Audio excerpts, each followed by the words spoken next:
vir ons sê, dit sê vir ons, hou op worry, want ek is die God en ek sorg vir jou. En maatjies, dit sê vir julle, hou op bekommer, moenie stres oor klomp ander onnonsies nie. Jesus is by jou, hy is met jou en hy sal jou help.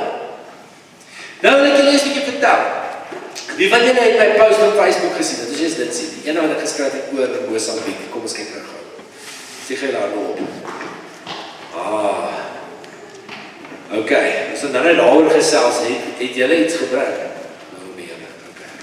Is dit wat jy vanoggend saam gebring het of nie? Of is dit iets anders gewees? Baie boks. Is dit dit?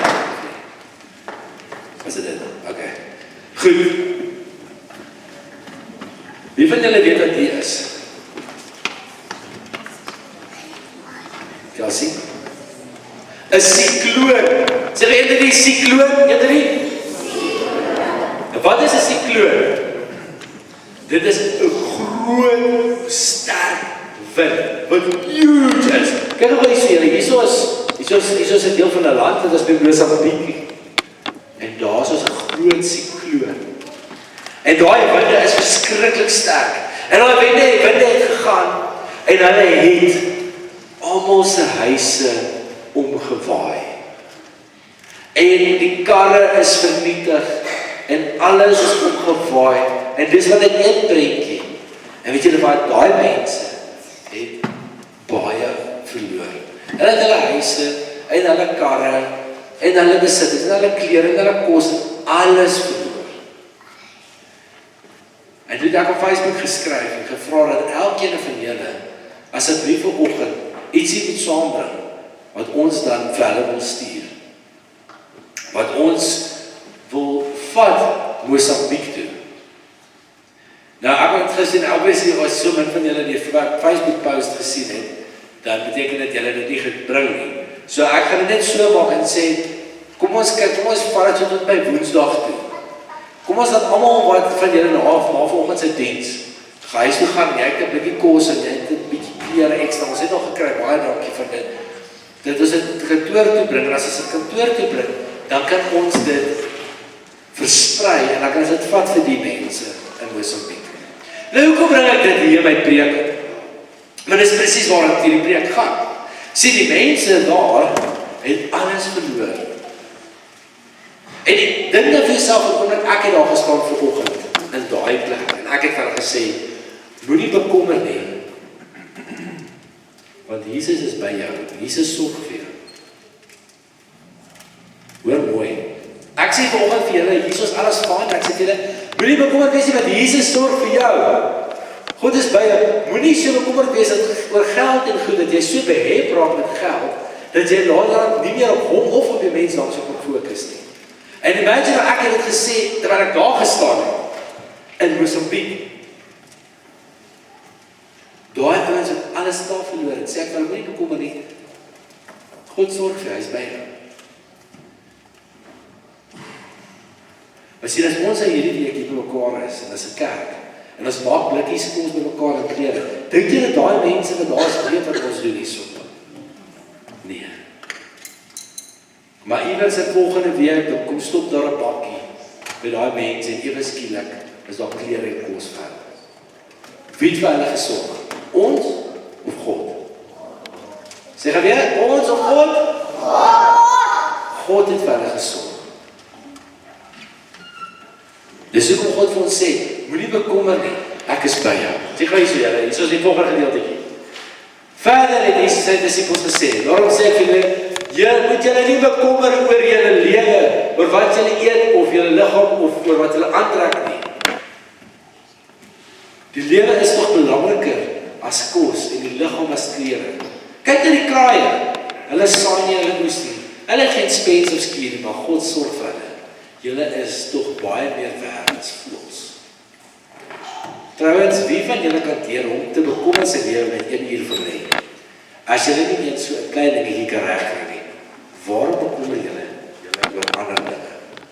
Kyk hoe groei die lelies. Hulle soek nie en hulle maak nie klere nie. Maar ek sê vir julle, selfs Salomo in al sy pragt was nie so geklee as een van hulle nie. As goed die gras op die veld wat vandag nog daar is en môre in die vuur gegooi word, so mooi maak, hoeveel te meer sal hy julle versorg en in klein gelowiges.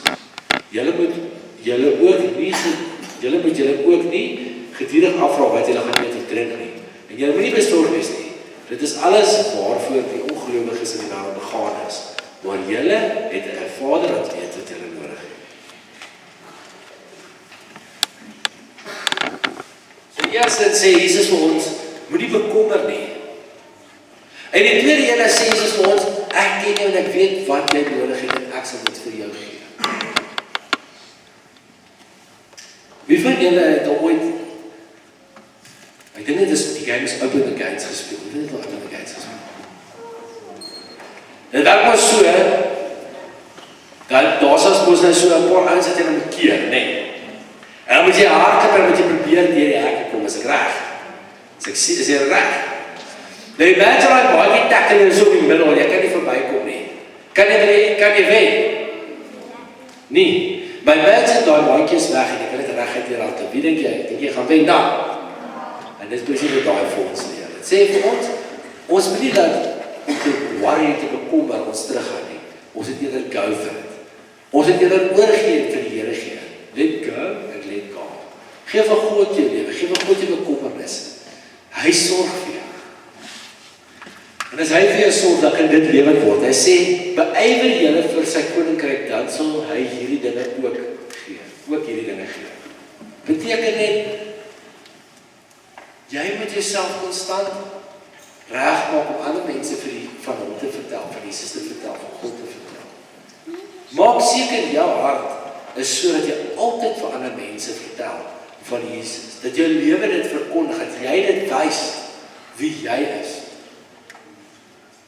Dan gaan God in elk geval vir jou al die ander dinge gee. Hy sorg vir jou. Moenie bang wees nie, klein kindertjie, want dit was die wil van die Vader om die koninkryk aan julle te gee. Nou, hier is nou 'n interessante gedeelte. Hy sê verkoop julle besittings en gee bydraes vir die armes. Skaf vir julle beurt sal wat nie leeg raak nie. 'n Onuitputlike rykdom in die hemel, waar geen dief dit kan bykom en geen moord dit kan verniel nie. En dit is 'n gedeeltjie daai wat basically net vir ons sê, hou op, fokus net op dinge wat ons kan tasbaar hê en besit, dinge wat die wêreld kan vernietig, wat mense kan steel, wat roes op kan eet. Dis al wat hy sê. En draai jou aandag na die mense toe wat dit die meeste nodig het. Gee 'n bietjie van jou prys om ander mense te help wat dit wel nodig het. En dan sal die Here ook die onuitputbare rykdom vir jou gee. Kan ek vir vandag 'n geheim leer? Jy moet mooi luister, dit is goed geheim. Ek het dit geleer by iemand wat vanmôre in die saal sit. En hy, as ek dit sê, gaan hy presies weet wie dit is. En dit is, geld koop nie geluk of liefde nie. 'n Onuitputbare rykdom is die rykdom van liefde en geluk wat jy kan kry in die Here. Dis lekker om staf te hê, dis lekker om goed te kan doen, dis lekker om te kan gaan toer en al daai goeders te doen. Maar as jy niemand het vir wie jy lief is nie, dan beteken dit ook eintlik niks vir jou. As jy al jou baadjies weggestoot het, want jy wil nie met jou speelgoed speel nie, dan kan jy die coolste speelgoed in die wêreld hê, dit gaan nog steeds nie lekker wees om met daai speelgoed te speel.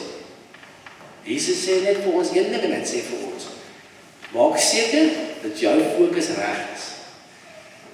Fokus eers op my en op my koninkryk en op wat jy vir ander kan doen en vir my koninkryk kan doen. Die res sal ek vir jou sorg. Dit is baie belangrik om dit te hoor. Waar julle skat is, daar sal julle hart ook wees. Dis wat ons vanoggend was. Waar my hartjie lê, waar ek die meeste waarde heg in die lewe, is waar my hart gaan lê. Dis wat dit sê. As ek die meeste waarde gaan heg aan die coolste speelgoed wat ek het, my bike of my boer of wat ook al ek het, my coolste speelgoed, as ek al die waarde in die wêreld daar gaan heg, dan gaan my hart by my speelgoed lê.